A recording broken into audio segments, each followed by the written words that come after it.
Thank you, Lord. Another, very powerful preaching. Talagang, sobrang na-bless ako sa preaching ni Hazel. Talagang pinaghandaan talaga.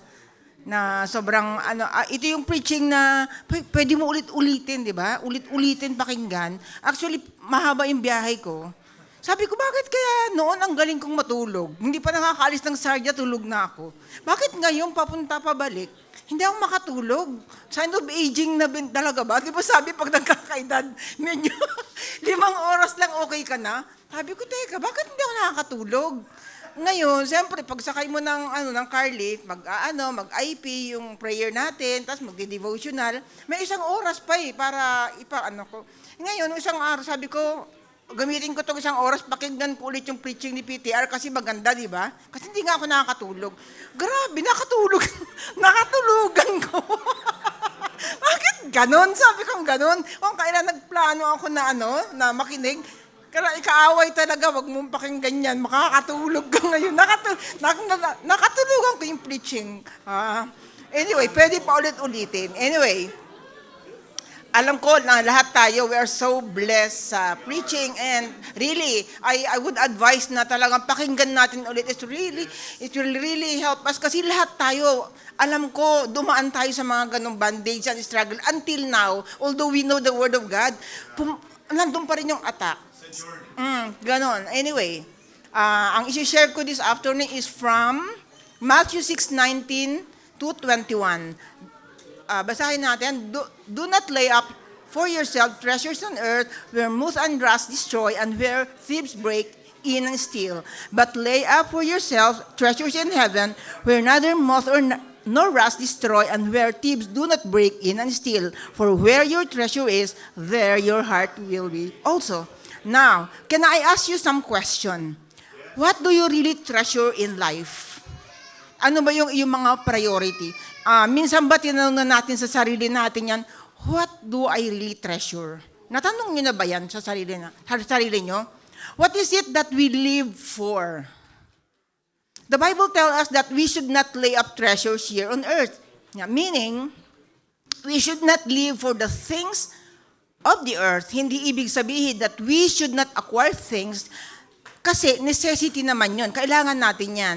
But we should not live to acquire things. We should not treasure them and let yun na yung maging center ng buhay natin, na doon na iikot sa pag-acquire ng mga bagay na yun at nakakalimutan na natin yung nasa-set aside yung spiritual life natin. Yung mga ganon dapat hindi nangyayari sa buhay natin. On the other hand, the Bible says that we should lay up treasures in heaven.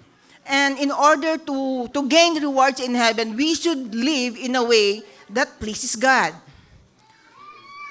Alam naman natin yan, di ba? Ang babait nyo nga very generous yung ROL. FYI, malapit na yung birthday ko, yung mga generous dyan. What we treasure identifies where our heart is located. The heart or soul is the focal point of human existence. Ito yung source of everything we do in life. It is the source kung saan nagfo-flow yung springs of life. Yung next slide, Proverbs 4:2-3. Above all else, guard your heart, for everything you do flows from it. If our heart is governed by the Holy Spirit, we will lay up treasures in heaven. If our heart is governed by the enemy, we will store up treasures on earth. Pag hindi natin, kahabi nga kanina, i-feed ng Word of God yung heart natin para magkaroon ng transformation. Di ba yun yung ating topic kanina? Kasi pag hindi natin ginawa yun, unknowingly, we are drifting away little by little. Pag hindi natin ginawa yung ganon, we will live in accordance to the pattern of this world. Ako lagi nag-testify since nasa finance nga ako. Siyempre yun ite-testify ko, di ba? What is happening to your life? Kung anong hinahandle mo, yun ite-testify mo. I'm so amazed kasi I have witnessed how the kingdom of God works dito sa church natin. Thinking about yung sinusuportahan natin, here and there, hindi naman maliliit ng amount. Imagine, itinan nyo yung member natin. Kasi 10 years ago ng ROL, di ba? pag tinitignan ko, parang same naman yung number. Alam mo, yung plus and minus lang, hindi naman tayo umabot sa 500, 1,000. So when our all started, parang ganito rin yung number niya. Parang, di ba, parang ganito lang din tayo, karami. Kumbaga, hindi naman sobrang dami. Pero nagtataka ako, no, dumarami yung ating mga churches sa Pilipinas, di ba? Dumarami yung sinusuportahan natin. May bago ulit tayo o kampo. Pero yung nakikita ko yung member, same din yung number. Sabi natin, nagbaba ng 5, umangat ng 5, parang ganun. Kasi nga, people come and go. Umuwi sa Pilipinas, may nadadagdag, may umaalis. So parang same din yung number. Tignan nyo yung mga ushers. Parang ganun lang since the day we started. But I'm proud to say na hindi naman tayo sa quantity, kundi yung quality. Kasi nagmamanifest naman talaga sa member yung word ni Lord. Nagkakaroon talaga ng transformation at lahat tayo makakapag-testify doon.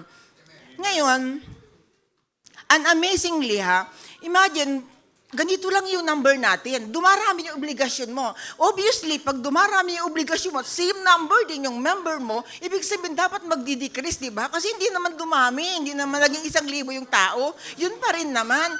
Dumadami yung sinusuportahan mong church sa Pilipinas. May radio ministry pa tayo, imagine. At hindi lang maliit na amount yung binibigay.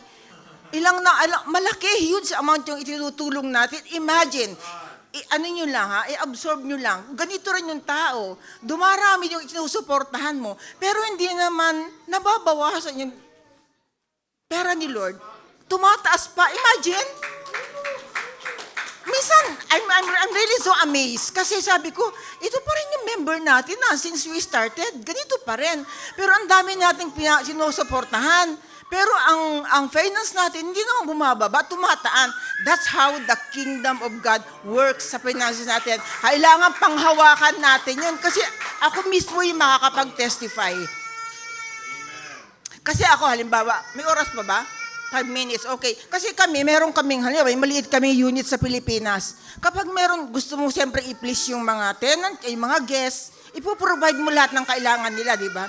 And then, may pamangkin ako doon, siya yung nagmamanage niya. Siyempre, pag may kailangan i-settle o i-fix sa Pilipinas, siyempre, bigyan mo ng panggasolina, pang-merienda, lahat yun ipoprovide mo kasi nagpapagamit siya sa business mo.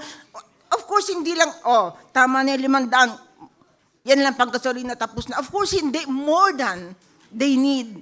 Kung ako kaya kong i-provide more than they need, how much more the Lord? Kung nagpapagamit kayo at nagpa-participate kayo, how? Sa enhancement ng kingdom, di ba? Ako tao lang ako Sige, merienda nyo, mag-milk tea kayo, kumain kayo, mag-merienda kayo. Kasi nga, nagpapagamit sila to help you. So, ibig sabihin, ang ipoprovide mo sa kanila, more than they need. Now, kung ako bilang tao, limited yung aking resources, nagagawa ka yun. How much the Lord, if you really so faithful in participating ng inyong tithes and offering. Sabi ko nga, same number lang tayo, pero yung ating finances, ganun. Pataas. Imagine, meron ulit tayong susuportahan na Ocampo. At sure ako dun sa mga nag-pledge, you are laying up treasures in heaven. For sure yun. Kaya huwag kayong tumaya ng loto, talo kayo dun. Dito, pag nag-test kayo, panalo kayo doon. Walang katalo-talo doon. Kasi, tinan mo paano nangyari yun? It is the Lord. Actually, ako rin, hindi ko rin ma-explain. Kasi, paano nangyayari yun na ganun, hindi ko naman binigay yung account number ng ROL kay Lord. Lord, kulang na yung pakidepositohan mo yung account namin. Kulang na. Hindi ko naman niya alam yung account, di ba? Kung alam mo kung saan nagdi-deposit si Lord, hindi sa account, sa mga puso nyo.